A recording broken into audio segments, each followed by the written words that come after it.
Hey, Standing with Truth, how are you? David, let me shut up the phone. David in the house, what's going on? Not a problem. Well, thank you for coming in to speak about this topic. Hey, it's the least I can do. You have been generous enough to come onto my channel for our, 100 debates that we've already had. So, yeah, and you're always cordial and respectful. So, I apologize. Go ahead, David. Not a problem. And yeah, I always like to invite the people that I am responding to. Just so everyone knows, Standing for Truth and I are planning on having an epic endgame debate on modern day debates. That'll take place sometime next month. Definitely stay tuned. You definitely do not want to miss that epic debate. We will be discussing phylogeny. We'll probably be covering pretty much everything we've ever spoken about. Why don't we make this like a 3-hour debate where we cover pretty much everything from dating to genetics and all that type of fun stuff? Hey, my goal is to make the David Neff versus SFT endgame debate even longer than Lord of the Rings, The Return of the King extended edition. So we're talking like 4.5 hours where we touch on every subject that we've touched on in the past. This is the end game, David. So even though it doesn't have to be the last debate, but we'll advertise it that way just to bring in the numbers, pump people up. Oh yeah, definitely.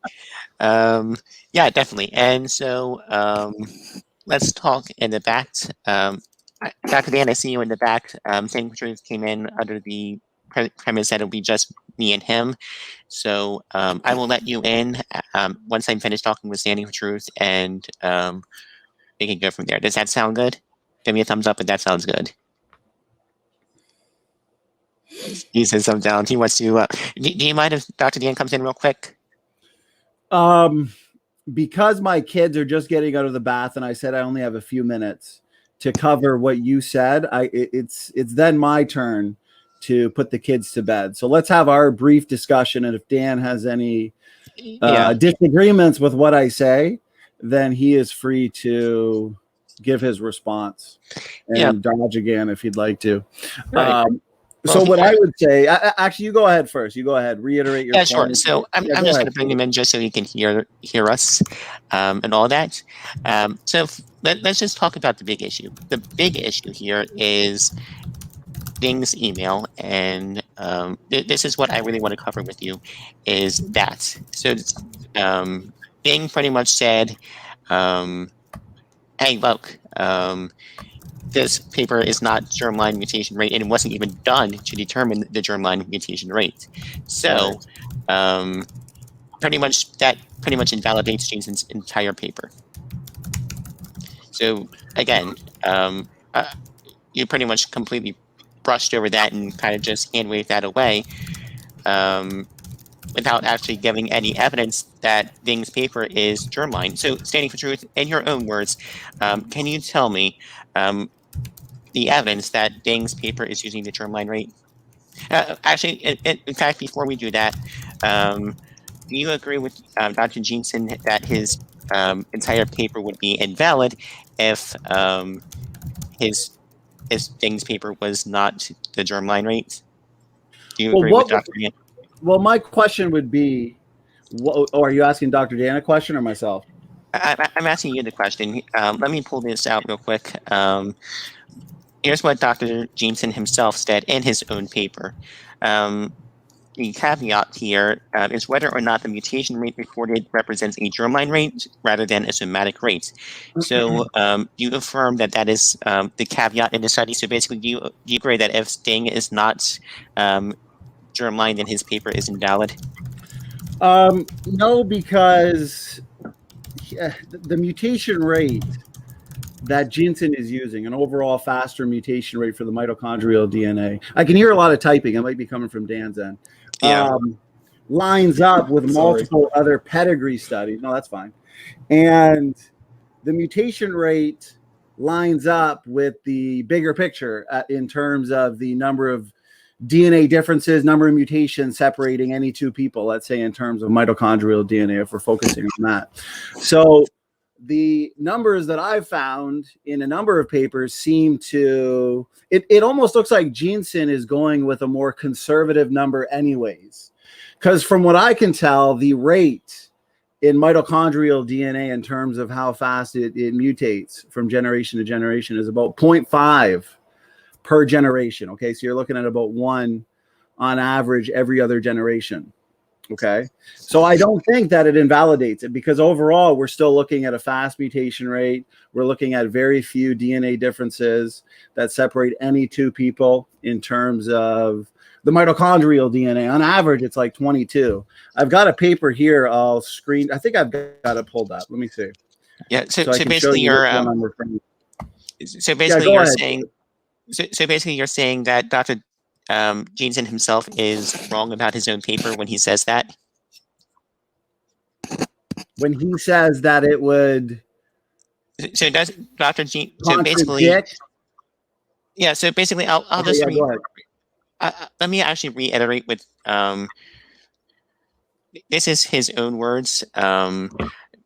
He said, I know he asked him whether or not it would invalidate the issue. Germline versus somatic, potentially, yes, it might be invalid. If Ding et al. Use a somatic rate, then the germline rate would be unknown.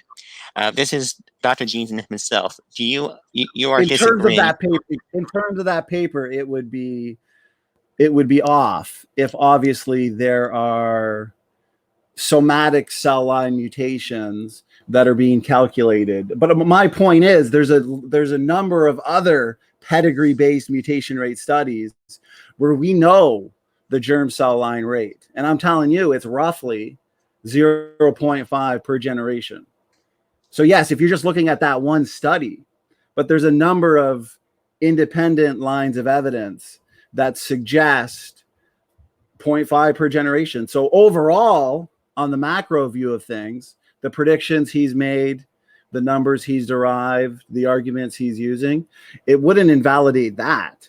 That one specific paper might be off if there's some somatic cell line mutations, because as Ding was saying, that wasn't their goal, was to derive an accurate mutation rate in the germ cell line, right? They admit that, and Jeanson admitted that as well in his paper. That's just one of the papers that he's looked at, right?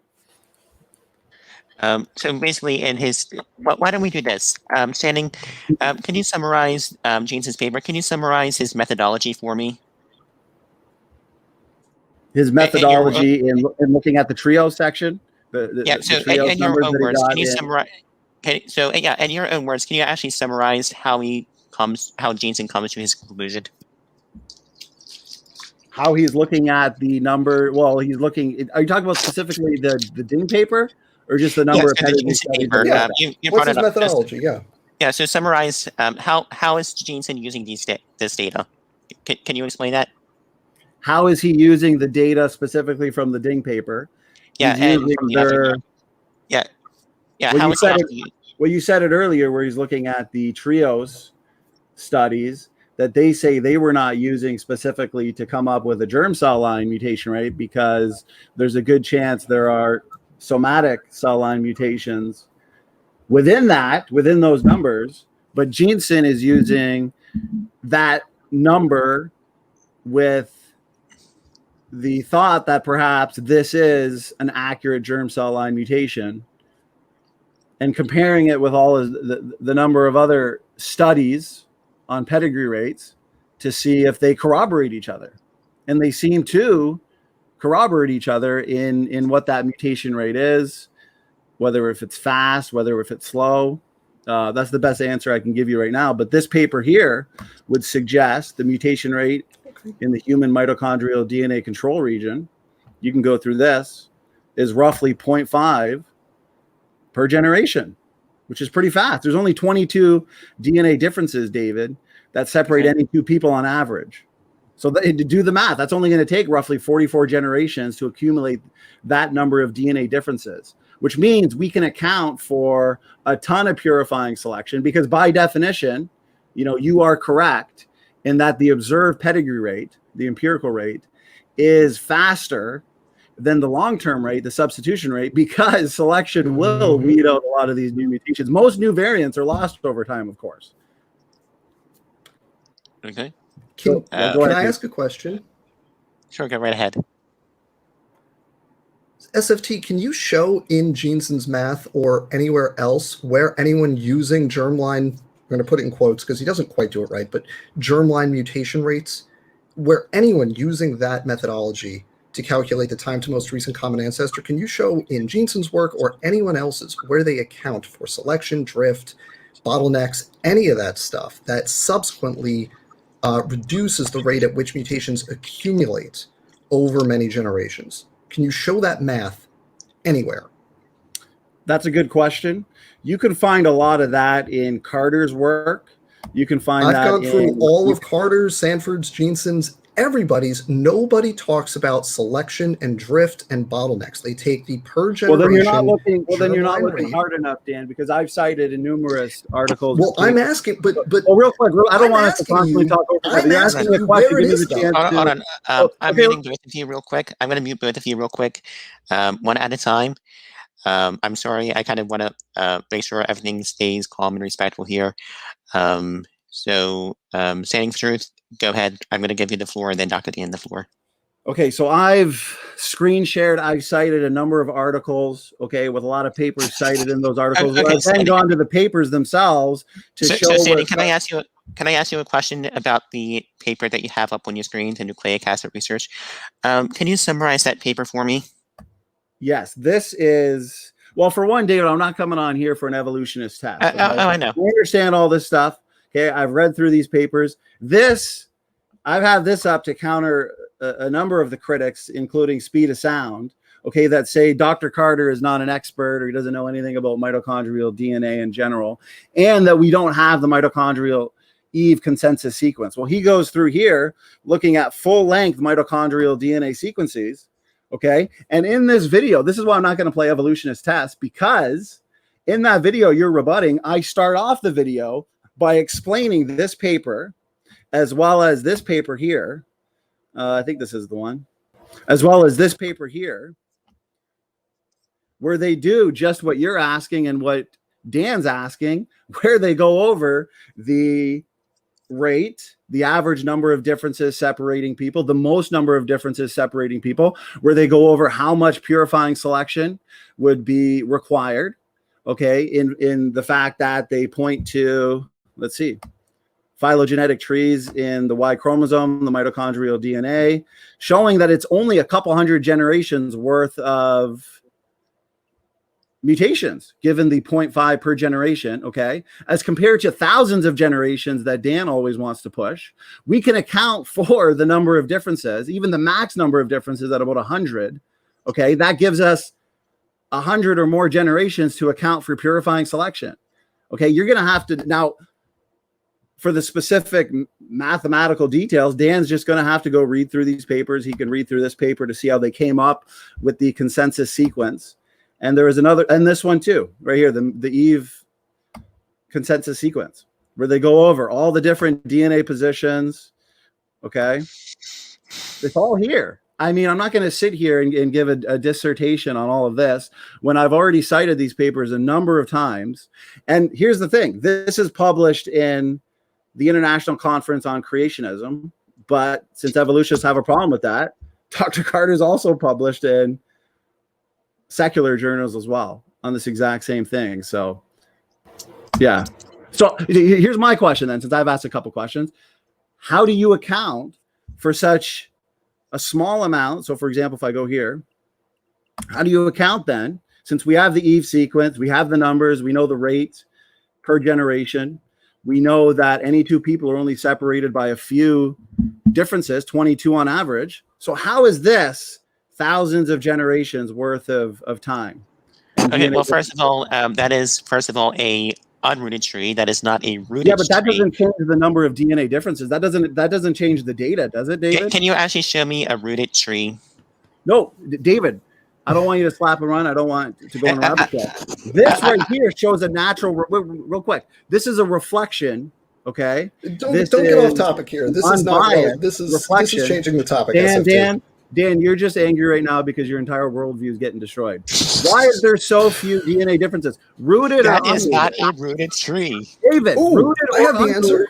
doesn't change the number of differences on the tree, does it? If I were to root this, does that change the number of differences here? Yes or no, David? Pretty much, yeah. No, Because if you actually, it doesn't change the numbers. It doesn't change the numbers. An unrooted tree gives us a natural reading of the data. And the data here, okay, there's only, like I said, 22 differences on average separating any two people. And if you look at the longer lines, let's say the African branches, you'll find 100 max. Okay, this allows a substantial amount of purifying selection. The numbers that Dan keeps saying have not been done by John Sanford and Rob Carter. So clearly he's not reading the relevant literature. Okay. Dan is somebody who said Carter knows nothing about mitochondrial DNA, proving to me that he has never read that paper on mitochondrial. Hey, now, can I get in for a sec? Because we can solve this real quick. From Rob Carter. Okay, so either of you answer the question. How do you account for this being I have an answer. Generations? Go ahead. I have an answer for you. And the answer is this. First, the relevant metric is the maximum number of differences, not the average, because what we're trying to calculate is how long it would take to accumulate the maximum divergence between the most divergent mitochondrial genomes. So that's first. The 22 average number is irrelevant. What matters is the maximum. No, it's relevant. No, it's not, because it's about maximum divergence. I even have a paper, okay, but I've already screen shared enough papers. Hey, Neff, I think it's my turn. I have a paper. Well, real quick, I'm going to say this. Oh, no, not real quick. No, because you're not real quick. It's my turn. You just spoke. It's my turn now. No, because I have a paper. No, SFT. All right, children. I believe it is Dr. Dan's turn to speak. So go ahead, and then going back and forth. The reason you use the maximum, not the average, is because you are calculating the time to most recent common ancestor for everyone, which means you are calculating the time that it would take to accumulate the divergence between the most divergent genomes in your sample, which means the relevant question is how long would it take to accumulate in two separate mitochondrial genomes approximately 120 differences. That's first. Second, the reason that we see numbers that are lower than the mutation rate, than the actual per replication mutation rate, is because we have mechanisms like selection, we have drift, we have bottlenecks that remove diversity from a population. So the vast majority of mutations that occur in a generation, right? You have a bunch of mutations in your germline. Most of those don't make it to the gametes. Most of the gametes don't make it to a zygote. Most of the zygotes don't survive to adulthood. Even the ones that do, the mutations found in those next generation adults, those mutations are weeded out over many generations. You need to account for that when you're calculating the time to most recent common ancestor. It isn't more complicated than that. And there's a simple way to address this question of, do people like Jeanson and Carter account for this? Standing just pulled up 5 or 6 papers in a row. We could go through those and just Control F, purifying selection, genetic drift. And we could just see, do they mention it? Do they account for it? That's easy to do. We could solve that in 2 minutes. And I know the answer because I've read those papers and I've gone through their math. Jeanson and Carter, I've gone through their math. They don't account for anything beyond what they claim is a germline mutation rate. They don't account for things like selection and drift and bottlenecks and such. So I think we should pull up those papers. Standing, if you could just flash those titles, I can pull them up. David can pull them up, and we can go through. And you don't have to stay if you don't want to, but we can go through and we can see if those papers actually do deal with selection and drift and those other mechanisms that reduce diversity over generations. That's easy. That's an easy question to answer. Let's do it. By the way, this is why Dr. Jeanson does not want to show a rooted tree, because when you actually root this tree, where Dr. Jeanson wants to root it, you get this. This is why Dr. Jeanson does not want to root his tree. But I digress. Am I still muted, David? No, you're good. Okay, so I would just address the points like this. What I'll do is I've got about 6 papers, okay? Now that put them in the private chat, we can pull them up. No, I will. I just want to respond to the things before they leave me. So everything that he said, I understand. A lot of mutations get weeded out, okay, over many generations. I pointed out that the observed mutation rate is by definition faster than the long-term or substitution rate, okay? I think everybody agrees with this. And I agree with Dan, this is very simple.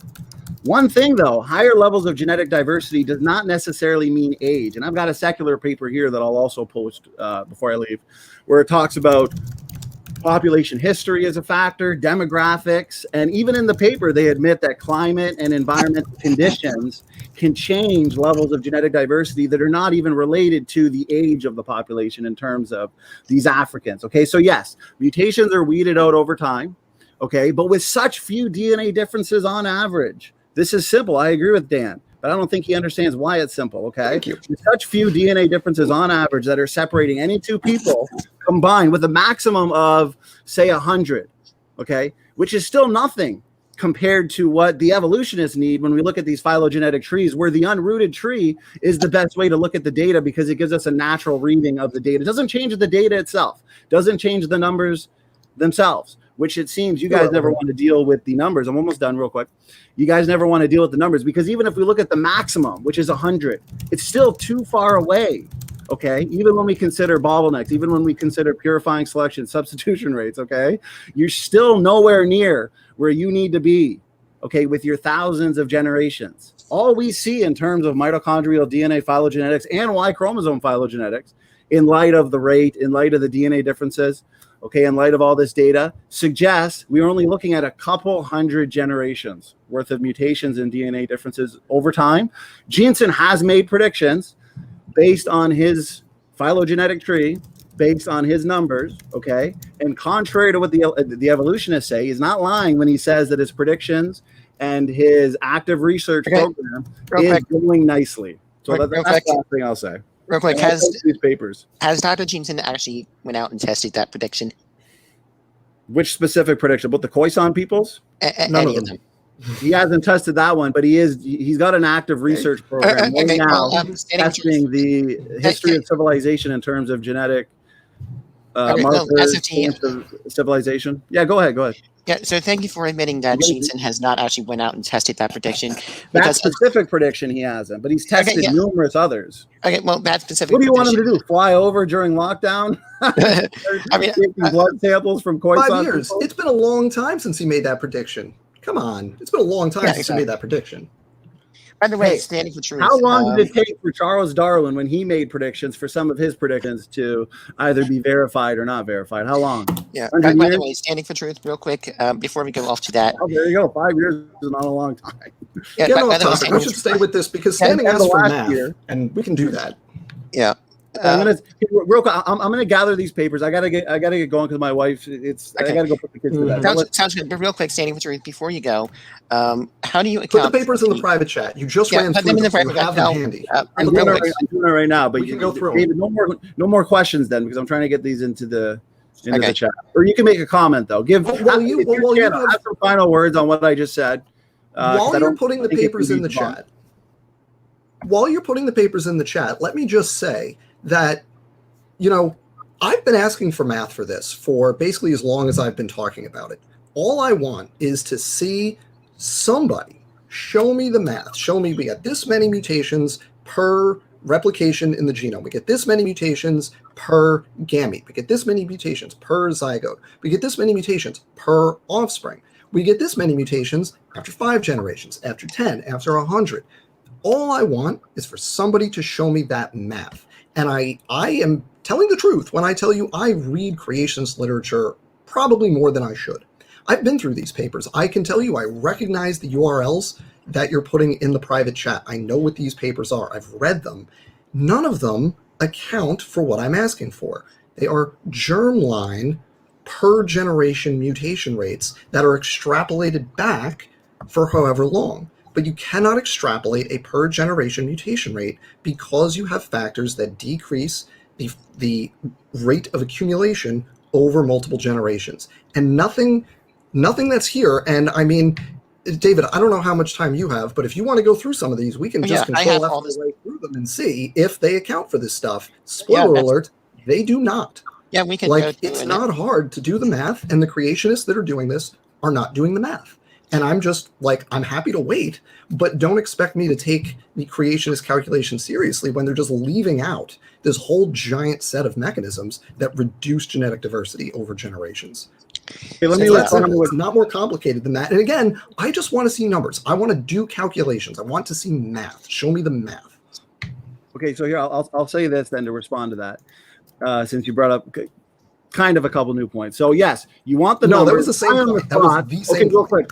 Okay, I know you're excited. Just real quick. I on the spot have already given obvious numbers that suggest the diversity, the overall diversity we see in terms of mitochondrial DNA, even the Y chromosome, which we could talk about separately, are in line with only a couple hundred generations. We can see a reflection of this in the phylogenetic tree, which an unrooted tree, as I've pointed out, gives us a natural reading of this data that we are talking about, okay, free from assumptions and bias, okay? When considering these numbers, we are looking at, okay, and I'm going to put this paper in the private chat too, 0.5 per generation in terms of the mitochondrial DNA. Okay, it is fast. Parsons himself told us if he redid the numbers, if he redid what he did years ago, he'd get the same thing. He's confident. He tells his critics to publish in peer-reviewed journals all the time, and they haven't. Okay, so it only takes roughly 44 generations to account for the 22 differences on average between any two people. Okay. You've got 100 Pause, max. because I have a specific question about that claim. Even considering the 100 max, Dan, you're still specific nowhere claim. near. Specific question about that claim. Dan, you haven't shown the number that it requires. I had a lot of talks with people like CRISPR, who it's a lot of storytelling, it's a lot of assumptions on population sizes, population histories. In terms I have a question of coming up with your numbers, how can you get thousands of generations out of the fact that mutation rates in mitochondrial DNA are 0.5 per generation? On average, there's 22, okay, separating any two people. And yet these phylogenetic trees, you want to say, are a reflection of hundreds of thousands of years. I have a question. How in the world do you get to that? No, I have a question. Show me the numbers. Show me the numbers on that. I already answered that question. I already answered that question. And if you give me a minute, I'll pull up a paper that shows you that. But you just contradicted yourself. You said you have 0.5 mutations per generation. So to get your 20-ish mutations on average, you only need 40 generations. That assumes that every germline mutation persists indefinitely within the population. Well, you missed my point. You're misrepresenting me. No. Yes, you are. You can continue, but now it's just you're knocking down the straw man. You're not responding to anything. Okay, so here's what I'm at, because this is what I'm asking for, Standing, because you're saying I've got math, I'm giving you numbers, my math makes sense. You agreed, we all agreed that selection, drift, all that stuff reduces the frequency of mutation fixation over time. We all agreed on that. So if you're saying the per generation rate is X, okay, you cannot just divide by X to get the number of generations you need to get a certain amount of accumulation, because you get over 10 generations, you don't get 10X. Over 20 generations, you don't get 20X. Over 40 generations, you don't get 40X. It's less than that due to mutation, selection, inbreeding, selection, drift, bottlenecks, etc. It's less than that. So when you're saying we have our mutation rate of 0.5 mutations per generation, therefore it only takes 40 generations to get 20 differences, you're assuming, in doing that math, you're just saying 0.5 times 40 generations equals 20. You're not accounting for the loss of diversity due to these factors that we all agreed on reduces diversity over generations. So what is the answer to that contradiction? Because in order to get the 6,000 year number, you, like Jeanson doesn't do additional math in the 2015 thing with using Ding's data. He doesn't do additional math to account for that problem. He does the math like you just did the math. What about that stuff we agreed on that reduces that rate? Can you explain that? Okay, so good questions, good points. This is the way I like it, where we can just be more cordial, respectful. Okay, so yes, selection, drift, bottleneck, substitution rates. Okay, I've already pointed out that yes, the observed rate because of these things is by definition faster, okay, than the long-term rate. Selection is going to weed out a lot of these mutations. A lot of new variants are lost over time. I agree with this. But my whole point in bringing up the 44 generations, okay, in being how long that would take given the 0.5 mutation rate in the mitochondrial DNA is simply showing that, hey, now we know that we have a couple hundred generations to account for unlimited purifying selection, to account for drift, to account for substitution rates, to account for bottlenecks, because it only takes a minimal amount of generations to account for the average number of DNA differences separating any two people. So yes, the phylogenetics that we see in the reflection of the data, the reflection of the genetics, the reflection of the DNA differences really does best fit with a biblical-based model of a couple hundred generations. You can't show me mathematically, without assumptions on population histories, assumption on population sizes. You can't show me, you can't provide me the exact numbers as to how this can ever be a reflection of thousands of generations. The numbers aren't there. It's far too few DNA differences in light of the fast mutation rate to ever result in a couple 100,000 years worth of mitochondrial DNA history and Y chromosome history. So go ahead. We can actually do that. That's actually something that we have spent a lot of time doing, figuring out, based on directly observed populations, what the rate of accumulation is and what the strength of purifying selection is. We actually spend a lot of time figuring this out.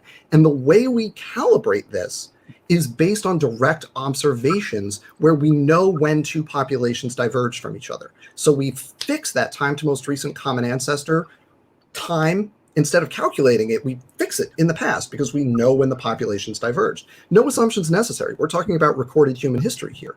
And then we can document the rate of divergence in those two populations, and we can construct that curve that per generation, 5 generations, 10, whatever, like you could construct that curve based on real data.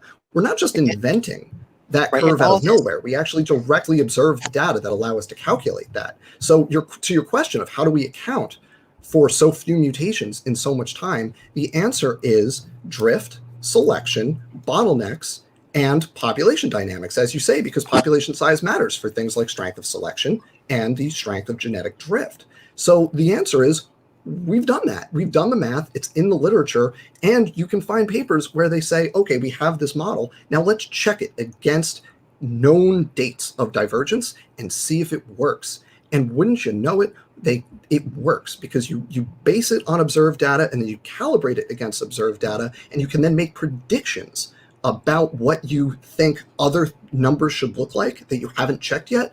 And lo and behold, you can make accurate predictions, validating those rates that give you a most recent common ancestor in the 100 to 200,000 year range.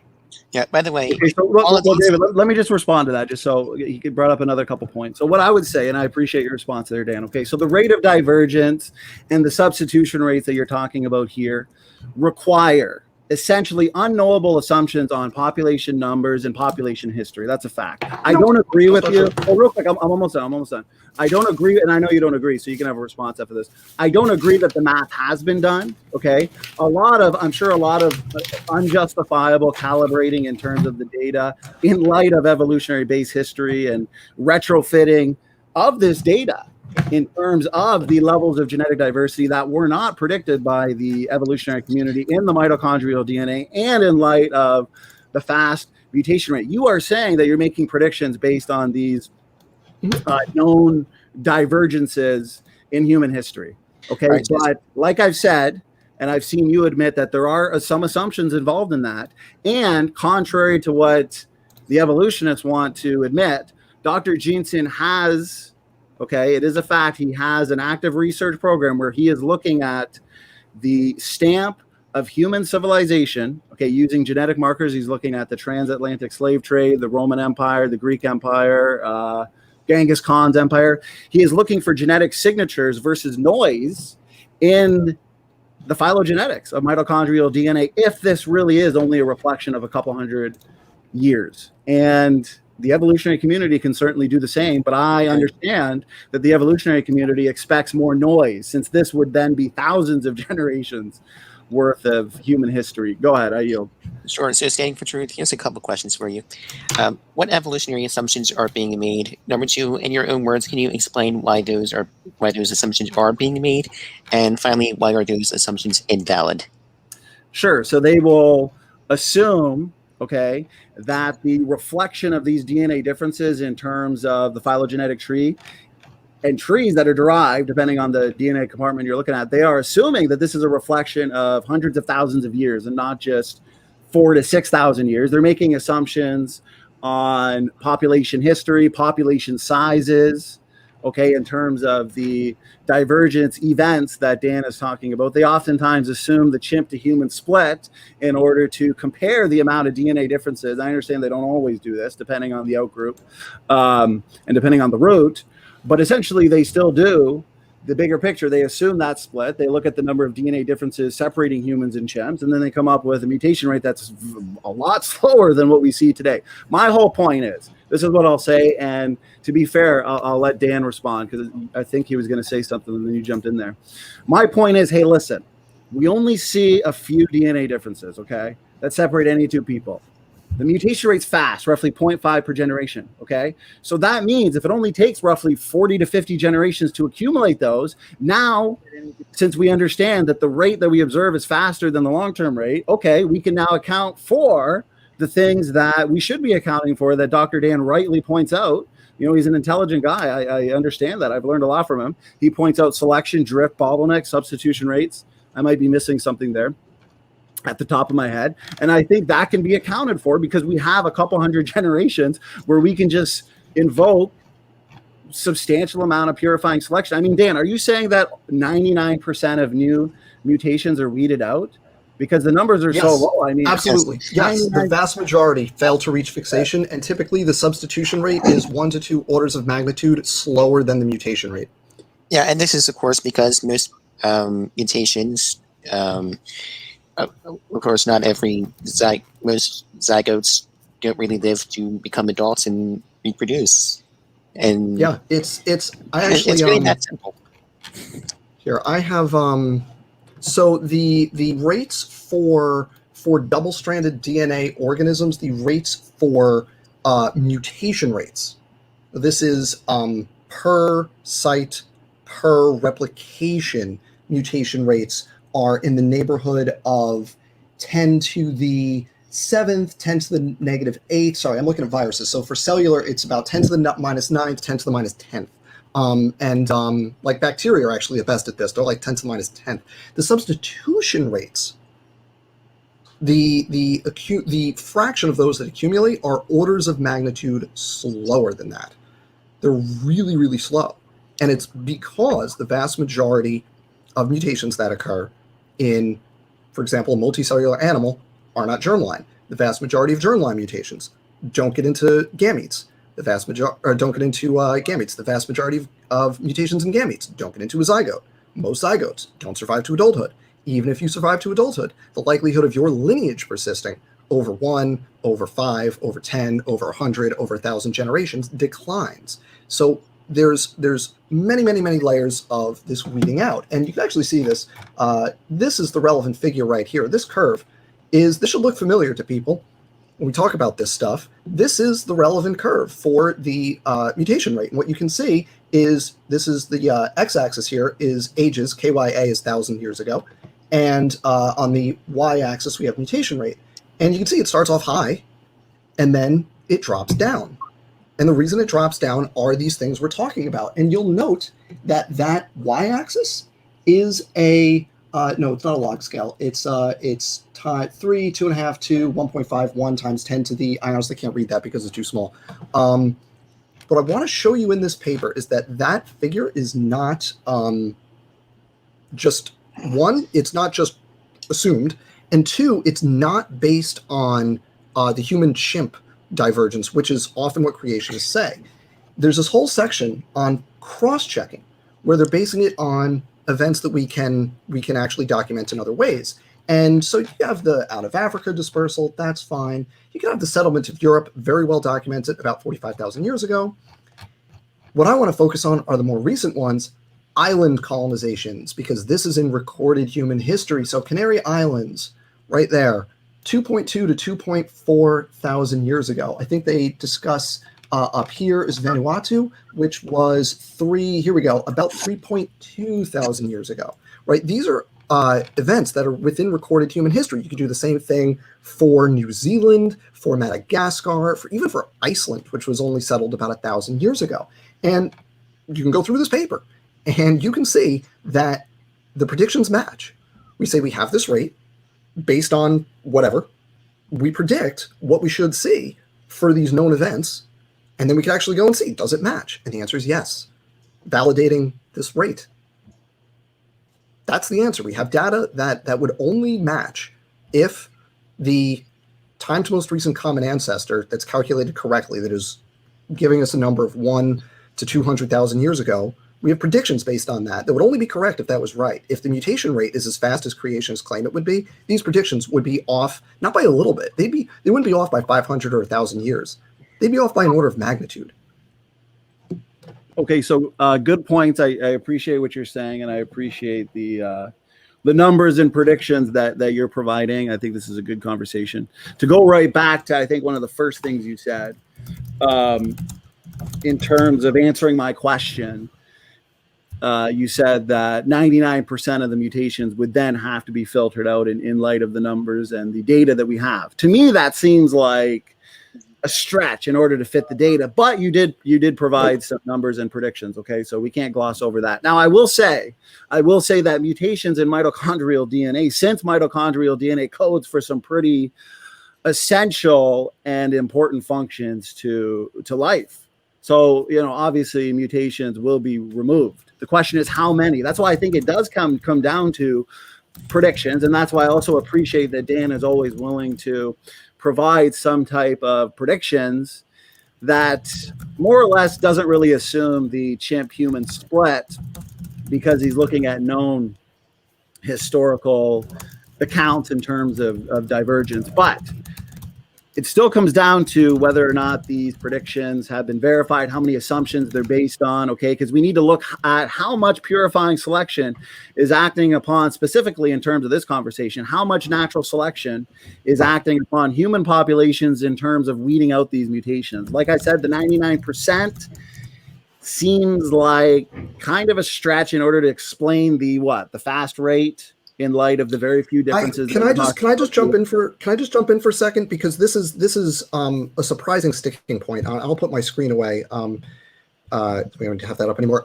This is a surprising sticking point for me, because this is not controversial at all. The substitution rates, the rate at which mutations accumulate, is so much slower than the mutation rates. Again, we're not talking 50% or 20%, we're talking an order of magnitude at least. And that gets worse when you're talking about something multicellular, because you have so many levels of filtration where mutations are weeded out. It's just, to say it's 99% of mutations never fix in the population is not, that's conservative. It's probably 99.99 something mutations never fix. It's the vast majority don't fix. So I'll say this based on, in good points there. What I was saying earlier is what we do see, though, in terms of just there being a few differences, and in light of, yes, the substitution rate, as you're saying, is what did you say? You said it's a lot slower than the observed mutation rate, not 20% in terms of purifying selection, not 50%. I would agree that that's kind of low. Okay. And I understand this because, like you said, on so many levels in terms of filtration, there's so many levels that mutations can be weeded out, and you've gone over a number of them in terms of like the zygote. But the 99% still has to, because you're looking at island colonizations. Some of them, not all, but some, yeah. On the Canary Islands, right? I didn't get it. Mm-hmm. Now, this is still making some type of assumptions based on at least population numbers, and some of the more minutia. If we go down into the more minute details, it's recorded history, their demographics. It's recorded history, but is the exact population numbers, the exact details? We know within an order of magnitude what the population is. We know it wasn't 10, and we know it wasn't 10 million. We know within a range what that population is. For Polynesian settlements, it's really easy, and a number of these calibration points involve Polynesian settlements. It's really easy. because the islands are only so big. You can't support that many people. We know approximately what the maximum sustainable size is. So if you want to be conservative, you just assume on one end of your range the maximum sustainable population, and you assume on the other side of your range the minimum viable population. There's your range. It's not that big a range. What about, okay, but now I understand, okay, because you don't say a lot that I necessarily disagree with in terms of the science of all this, right? That's why I oftentimes will reiterate what you're saying, because what you're saying is correct. It's true, you know? And when it comes to the fixation rates being slow, isn't that because the fixation of substitutions in a population of billions of people, that is extremely slow?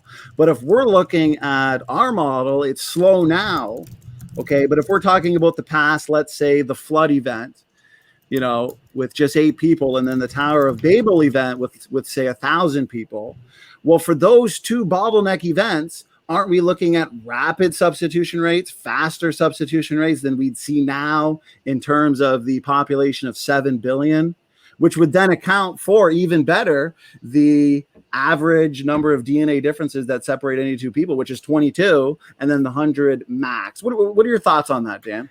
The reason, so 2 things. One, the reason that is wrong is that you take a biblical bottleneck, right? At some point in the past, what a bottleneck does is it fixes a small fraction of the diversity in a population and it wipes out the rest, right? So the situation you get is, instead of seeing, and we can see this in our population as it diverges, you can see these events, these bottleneck events, because what you see is in the parent populations, you see more diversity. And then you go through a bottleneck and you can see what subset of that diversity persists through that founder event or that bottleneck.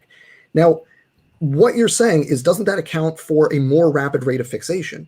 No, because necessarily only a few people make it through those bottleneck events, right? The flood only had 8 human genomes make it through. So you're going to zero out a lot of diversity that reduces the fixation rate, because a lot of the variation that had previously existed in the human population gets wiped out. So those events, by removing a bunch of variants from the population, reduce the rate over time. They don't accelerate it. By the way, real quick, someone brought up a really good point in the comment section. I actually did an Ancestry.com test, and they were actually able to tell me exactly where my family came from, and not only that, where my family settled in the United States, and exactly when they were able to come to the United States. I think I might point that out, pull up my own Ancestry study, just because. I will say there are some problems with the methodology things like that used, but it's like 90% good and 10% a little over. They get out ahead of their skis a little bit. Yeah. But it's for the most part. So the second thing, actually. Well, David, let me. Okay, continue. Well, because I had 2 things there. So the first thing was the bottleneck thing, that it does the opposite of what you said. The second thing, though, is that you're agreeing with this idea that we have, you know, mechanisms that reduce diversity over generations, right? They slow the rate at which mutations reach fixation within a population. So that rate of fixation is a lot lower than the rate at which mutations occur, right? So we agree on that stuff. What I've been asking for, and what I have not seen and what surprises me, is this was not in your response to this, because the simple answer to my objection here is to just show, here's where Dr. Carter accounts for this. Here's the equation where he does the math, and this factor right here is selection. And they have a range of strength of selection, and that accounts for this problem. Or if Jeanson does the same thing, he doesn't. None of them do. But what I'm asking for is to show, if the creation model, you know, accounts for that, just show the math, show the equation. In the paper I just showed, if people were watching as I was scrolling, there were equations in there. They could put in different factors based on observations and solve the equation.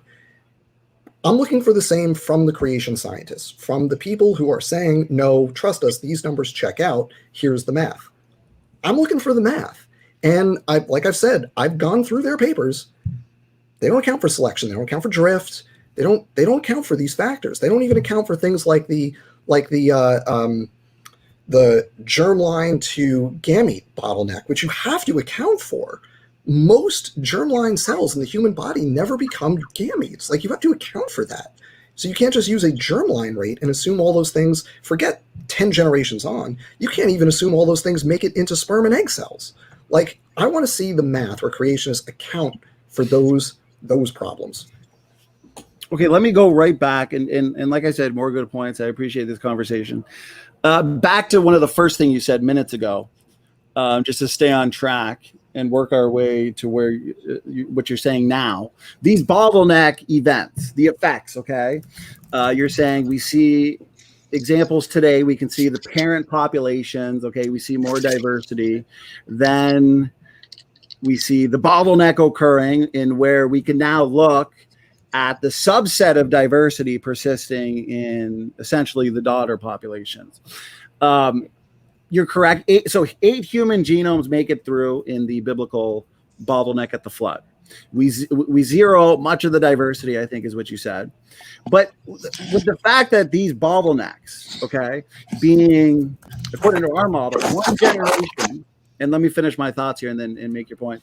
One generation then followed by rapid and exponential population growth. Would that not lead to faster rates, at least temporarily, as compared to a more extended population bottleneck, okay, that we see in terms of bottlenecks invoked by the evolutionary community and their models? But also, if mutation rate is fast, okay, I'm talking about the observed rate, the pedigree rate, okay, this should then mean that fixation is reached much quicker in smaller populations. Our model would then say that all of the fixation, or the majority of the fixation, okay, and we only see a few differences in terms of fixation rates. Fixation just means they get stuck, for people who don't understand it, stuck in place in terms of DNA differences.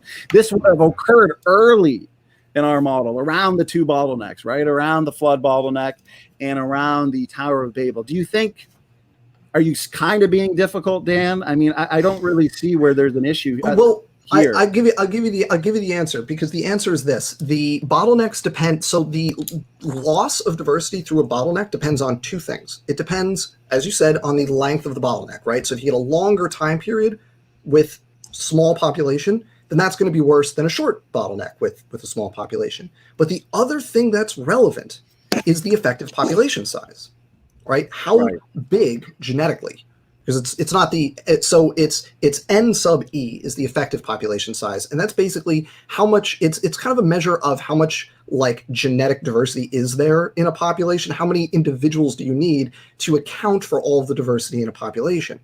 And so you can have a short bottleneck like the flood bottleneck would be, but if you have an effective population size in the single digits, then you zero out all that other diversity, because you have a maximum number of alleles in that population, especially considering the fact that you don't even get the benefits of all 8 people. What you're actually getting is at most 10 alleles per locus, right? You get Noah and his wife, and their alleles are going to be in some combination in their sons, and then you have the 3 wives. And that's all you get.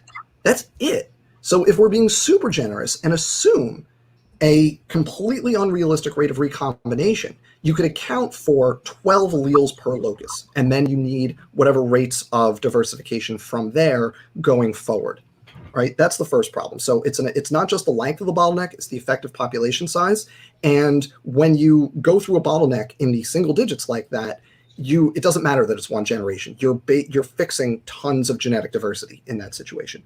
And by fixing tons of genetic diversity, what I mean is you are removing a bunch of alleles and fixing a bunch of different loci within the population, meaning going forward, there's no variation in those sites, and you need mutations to generate any new variants. The second problem is that this argument that you zero it out at the flood and then go from there, that contradicts, and I know this is getting off topic, so we don't have to go down this road if you and David don't want to, but this now contradicts the idea of created heterozygosity, which necessitates rapid rates of recombination, rates in excess of what we observe. If we're going with what we're talking about right here with a small effective population size and we're fixing a lot of alleles, Well, now it doesn't matter how much you recombine, because if those alleles are fixed, everybody has the same one. And now we're contradicting what Jeanson says about most of the diversity that we have right now being present through created heterozygosity. He says 99 point something percent. Well, if we're zeroing out a bunch of that diversity during the various bottlenecks, then that causes a problem for us, because now we have to recreate that diversity, not through recombination, because you have two alleles that are the same. You can recombine all day long, you don't get anything new, but you have to recreate that diversity through mutation, which then gets us back to the problem we're talking about. And that's why it's relevant that most mutations that occur don't persist. So those are two related points that are problems with what you just said. It's the effective population size, and also that your argument in this case contradicts your argument with created heterozygosity. Okay, so which I recognize as a side thing that's not really a topic. And I missed some things that you said at the end there in terms of writing down what you said, but I think I got most of what you said at the beginning. But I'll try and address what you said there on design diversity, created heterozygosity, because you made some good points there. So I'll try and touch on it all. So I don't see how, and this is going back to what you said at the beginning. So at first it's going to seem like I'm not responding to the design diversity, but I don't see how the rate of substitution has to change, as in it doesn't have to be different than it is today. It just means that in light of everything we're talking about here, it just means that reaching fixation in the smaller population, okay, according to our model, was much easier than it is today with 7 to 8 billion people on the planet. Now, as far as I know, no evolutionary bottleneck model being suggested ever has had an effective population size of 8. Combined with, I'll just bring this in then since you've talked about it, combined with our starting position, I should say original starting position, front-loaded created nuclear heterozygosity. Okay, when we consider based on what you were saying, I don't see a problem, because when we consider the genomic position definition of allele, and I know you've heard me say this before, but this is why I don't see a problem, because when I consider this, we understand that there are millions of DNA positions in the genome. No one's going to disagree with that. Therefore, to me, real quick, I'll be done soon, David. He said a lot there. I want to see if I can get it all. And I don't want to ruin your show too, since we've been going at it for an hour here. But here's the thing. Therefore, the potential, in light of this, the potential, given the position definition of allele, and given the original starting point of design diversity, the potential for change, variation, adaptation, okay, etc., is essentially unlimited. And this goes back to, I mean, I like how Dan likes to keep it simple, because in simple terms, this just goes back to the idea of what? Capital A, lowercase a, capital B, lowercase b. So if originally Adam and Eve were created genetically heterozygous at these locations, but we apply this to the millions of positions in the genome. Standing for truth. Sorry. Yeah, David, you're making me lose my train of thought. Dan said a lot there. What's going on? I'm sorry. I do want to say thank you guys both for a very respectful, cordial conversation. Thank you both for coming in. Oh yeah, no, my pleasure. My wife came down and I just waved her away, and she said sure. Yeah. She'll, So real quick for you, Standing for Truth, I have a quick pop quiz for you. So in a pop, if we have two individuals. Well, let me just finish these thoughts. Let me and then give me the pop quiz, and then give me the pop quiz. So, in light of everything I'm saying, okay, in light of the genomic position definition of allele, okay, combined with the mechanisms for change that Dan kind of touched upon in terms of gene conversion, recombination, and these design variants. Okay, yeah, we would assume that these design variants, obviously from the starting position of God, would have placed them in functional and beneficial linkage blocks. Okay, I've made this joke before. I know it's kind of tongue-in-cheek, but let's say the created heterozygosity, say you start with that model. It'd be pretty silly if God, through his foreknowledge, this is just bad theology. I think good theology is good. What did he say? Oops, you know, I forgot to put these design variants in positions in the genome that could actually recombine in the first place, or can be subject to good, helpful gene conversion. To me, that's just silly, but that's from my starting position, I guess, okay? So here's the thing. Also, more functioning enzymes beneficial to recombination and gene conversion, I personally see, and I'll end it here, no problem as long as we what? Properly define the word allele, and as long as we acknowledge that although Adam and Eve would have had what, 2 sets of chromosomes each, within those chromosome pairs are millions of DNA differences that can recombine and be subject to gene conversion and mutations and lead to all sorts of variations. Okay, so standing for real quick pop quiz for you. 2 people, let's say Adam and Eve, how many allele differences can exist between the 2 of them for any given trait? I think I just touched on this. What's your definition of allele, David? Pretty much just that. What's your definition of allele? So, yeah. So here, like, well, don't Google it. You're giving me the question. I'm talking about when we do a Punnett square, that type of stuff. How many for any different traits? What is the maximum number of differences that can exist between them? Well, that's why we need to. And I just spent 5 minutes talking about it. That's why we need to be on the same page in terms of definition of. Is your definition of allele a genetic variant? Yes, that's pretty much it. The exactly that, and a variant, alternative form of a gene. So okay, but at a specific genetic loci, specific genetic location, like a specific trait. So for blue eyes, brown eyes, 2 people, you have a maximum allele differences of 4. Correct?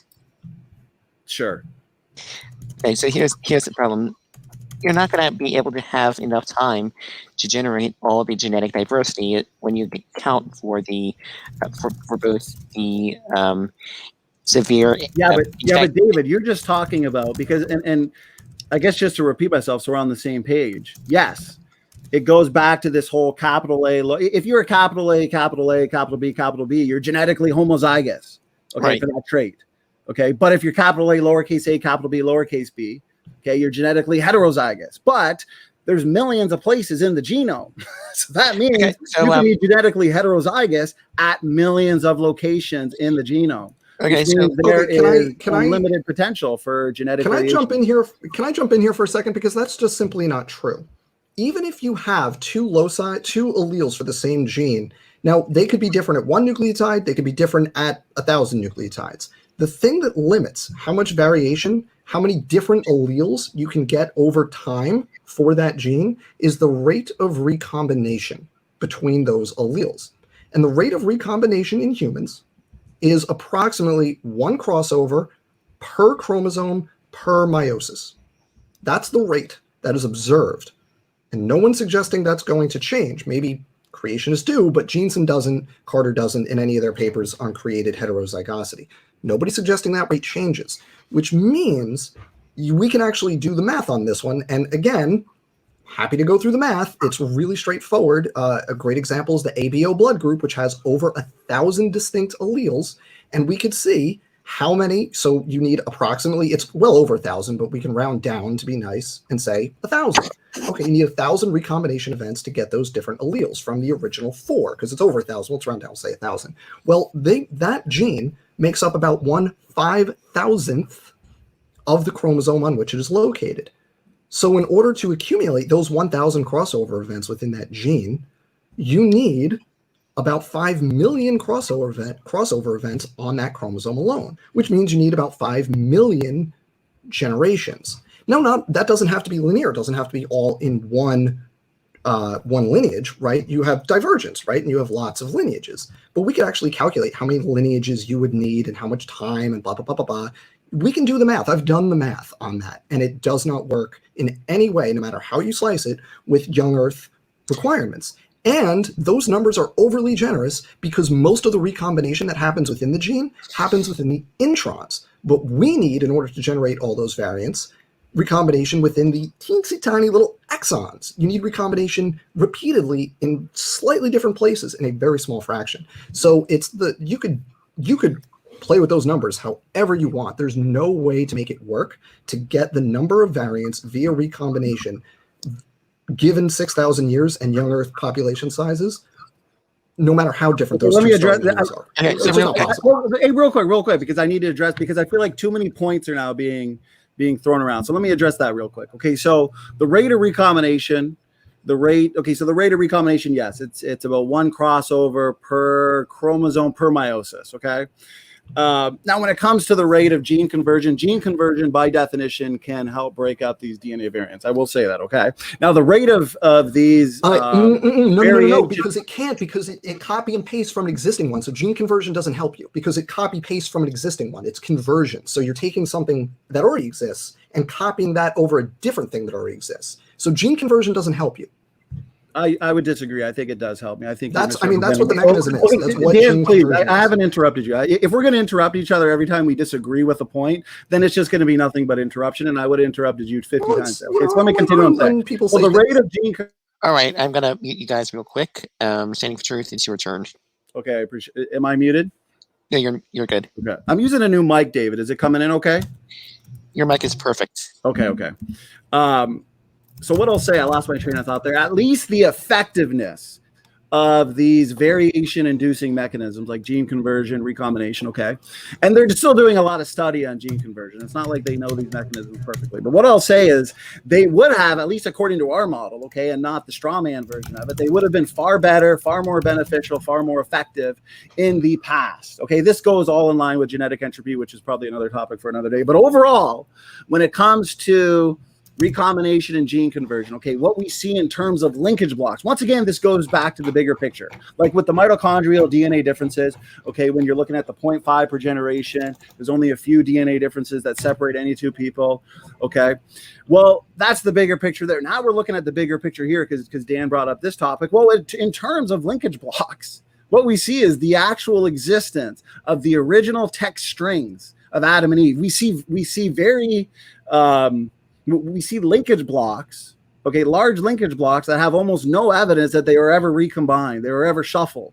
If we've actually been evolving for millions of years and we've been experiencing generations and generations of recombination and gene conversion, okay, every single generation essentially, like Dan was saying, one crossover per chromosome per meiosis, at least with recombination, not sure what the gene conversion rate is, but I do have it in my notes somewhere, I could look at it later, but we would expect, according to the evolutionary model, that the genomes would be completely scrambled and shuffled, and yet we don't see that at all. I understand the evolutionists look to hot and cold spots in the genome in terms of recombination and gene conversion, but once again, we look at the bigger picture, and it fits perfectly with the biblical-based model, okay? We can still say, like, let's say with the mutation rates, we can still say, hey, listen, we're looking at maybe 75% purifying selection versus the evolutionist who has to say 99.9% just to make the numbers fit. Okay, point is, what we see in terms of the macro scale, the macro view, on every topic that Dan brings up is perfectly in line with the biblical-based model. Very little evidence of recombination and gene conversion. Anyways, we can see these massive linkage blocks that still exist in our genomes, pointing us right back to the first couple, Adam and Eve. Go ahead, I yield. So one issue with the whole created heterozygosity and all of that is the issue of inbreeding. And the issue of inbreeding would be all of that genetic diversity will eventually be lost because we know that inbreeding creates homozygosity, not heterozygosity, not rapid mutation. It would be much more, pretty much everything would be severely inbred and even lower diversity than we have today. You're not going to be able to get the 1,000 plus allele diversity that we see in the ABO blood group if everything is severely inbred. And we contest that hypothesis. So the hypothesis is that inbreeding increases mutation. We can look at populations such as the cheetah that are highly inbred, and we can see that they are not hypermutating, and thus the hypermutation hypothesis is refuted. So go ahead, Dr. Dan, standing for if you want to add anything on that. Well, let me address that, and then I'll address that because, David, we've had like an entire 2-hour debate on this. So in a nutshell, I'll give my response. And then what I'm going to do is let you guys have the last word, and then I'm going to get out of here. I got to prepare for a debate on Sunday, and this has been a good conversation. But because it's been a good conversation, I do want to give you guys the last word on it, okay? So I'll say this. Okay, when it comes to the bottlenecks, when it comes to the low genetic diversity that we essentially should see, well, we see the low genetic diversity in all animals in the mitochondrial DNA in terms of what? The CO1 gene, that highly conserved mitochondrial DNA gene that we can look at, okay, in that recent study, which we've all talked about, that is a direct reflection of the flood bottleneck. 90% of all species came into existence at the exact same time. Humans have incredibly low genetic diversity. Okay, far less than animals. Some chimpanzees within themselves have more diversity than humans and Neanderthals. Okay, and remember, humans, according to our model, they congregated where? At Babel, in say a population of 10, while all the other animals spread out across the earth. Okay, it was humans that did not listen to God. So essentially, they have now another genetic diversity reducing event, somewhat of another bottleneck at Babel. So that's exactly what we see, animals versus humans, exactly what we would expect. When it comes to the inbreeding, though, if you start from the design diversity hypothesis, well, you're not starting with any mutations. Every single bottleneck in the biblical model, in terms of at least the creation event and the flood event, was one generation followed by rapid and exponential population growth. I talked about how there's roughly about 10 million common variants, a lot of rare variants, but common variants around the globe. Okay, we alone have 3 million differences in us. That's why we can have essentially unlimited children if it were possible, and every children would be different. We are heterozygous, right? So if you take those common variants, let's say 10 million, place them into the people, the genomes at the flood, and Adam and Eve would have really only need 20. They can lose half, and boom, all your diversity, add in mutations over time. We'll explain exactly what we see, not to mention mutational hotspots, not to mention genetic sequences and locations that appear to be designed through environmental changes. I mean, epigenetics is a huge factor. They seem to be designed and mutate in the first place. So all of your rare variants are perfectly explained, not to mention we can look to allele frequencies around the globe, rare, not so rare. We can look at Y chromosome, geographically specific Y chromosome, all consistent with Babel. We can literally see Babel in our genetics. So everything you're saying, David, to me seems to be a straw man and a misunderstanding of the biblical model. And we have evidence to support everything that you say there is no evidence for. I yield. Have the last word, gentlemen, so it doesn't look like I'm getting out of here abruptly. And then I'm real quick. Thank you guys both for coming in here, and thank you guys both for a very respectful and very enjoyable conversation.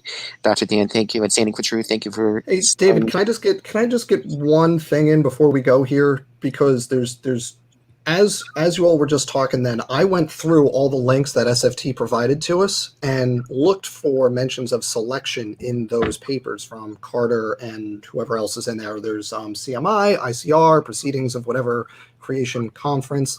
And I did it on screen. I was doing the Control F on screen, and none of those papers even mentioned purifying selection. A few of them actually mentioned saying, there are other things like selection drift that we have to that we maybe have to consider, and you have to think about that. But then none of them actually do account for it.